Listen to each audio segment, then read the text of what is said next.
And as we loop back around, we definitely want to come back to the Amish Abduction and the honor that you have received by it being nominated for a Leo Award for the Best Motion Picture. And if you can explain a little bit about what that award is. I know people often think about our Grammys and our Emmys and our Oscars here within the United States, but this is an award through Canada that you are being honored with. And tell us a little bit more about that, if you would. Sure. Hi, Gary. Hi, everyone. It's an honor to be talking to you guys today. About Amish Abduction, it's an interesting story, really. The movie was the company that was looking to buy it was a company based in Europe, and they have a fixation, believe it or not, with American culture and subculture genres. It's sort of the equivalent of Lifetime over in Europe. And they wanted an Amish thriller, if you could believe that. So it was a very specific request. And we came up with Amish Abduction. And one thing led to another. And then we ultimately had it written and produced. And the production company, which is an American company, decided to film the movie in Vancouver, Canada. And they did that for different reasons, usually tax benefits. So a lot of movies are shot in Canada for that reason. And because it was considered a Canadian production, it was then eligible for the Canadian Oscars, which are kind of like, sort of like our Oscars here, but it's Canadian specific films. And that's called the Leo Awards. And Amish Abduction, I'm happy to say, is one of the nominees for Best Television Movie. And the Leo Awards are every year. I think I just read they have 1,100 entries each year, so it's very competitive. So it's just a real honor to be nominated and appreciate it. It's great. Could you talk to the youth a little bit about following your passion, how you ended up going to law school, then becoming a dentist, and all of a sudden now a screenwriter? So for me, I was one of those kind of late bloomer types, I guess. And I didn't know really what I wanted to do. I had a bunch of lawyers in my family, and I thought that was my calling. But as it turned out, it really wasn't for me. I enjoyed law school. I met my wife there. And, University of Virginia is a gorgeous place to be. Charlottesville's gorgeous. But it just wasn't something I wanted to do long term. And I shifted gears, and I thought about what I saw myself doing on a day in, day out basis. And I really was drawn to dentistry. I liked the challenge of it. I liked the artistry of it. And I liked the hours and kind of being your own boss. All those things really appealed to me.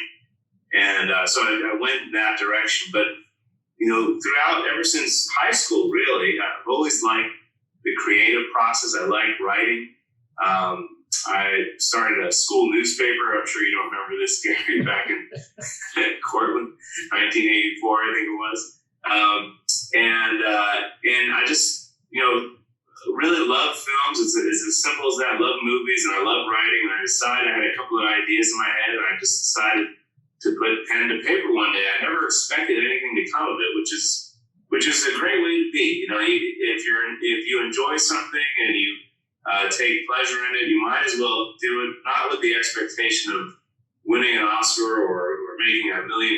Just have fun doing it. But one thing kind of led to another, and I got much better at it as time went on. I realized how difficult it is. We watch movies and we just kind of enjoy it, and we think we don't really think too much about it. But the writing a screenplay is really a very scientific thing. In other words, it's 100 pages long, and this event has to happen by page 10, and this event has to happen by page 20, and this person has to die by page 30, all those things.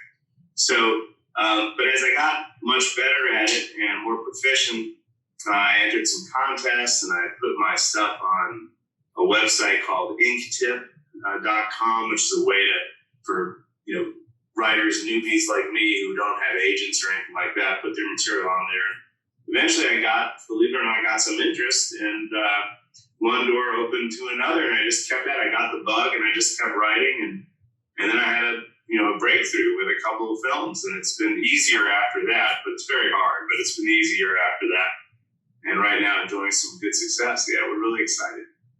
Well, that is great. What could you tell the kids about following a passion, following a dream in that sense, in that regard, Eric? You have to, the way I get asked that question a lot, so it's always a great question. And what I would say is, you have one life to live. You want to make it as meaningful and as enjoyable as possible.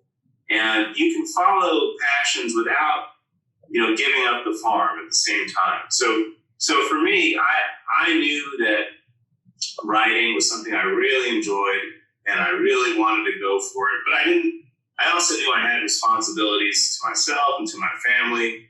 I had my first child at the time. I began writing, so wasn't really willing to give everything up. But if you take time for yourself and you stay the course, nothing can stop you. I had a million people tell me no, and tell me there's no chance anything's going to come of it. It's like winning the lottery. Someone does win it, but it's ridiculous to buy that lottery ticket because there's just no chance it's going to be you. And you can either listen to that and come up with all the excuses not to try stuff.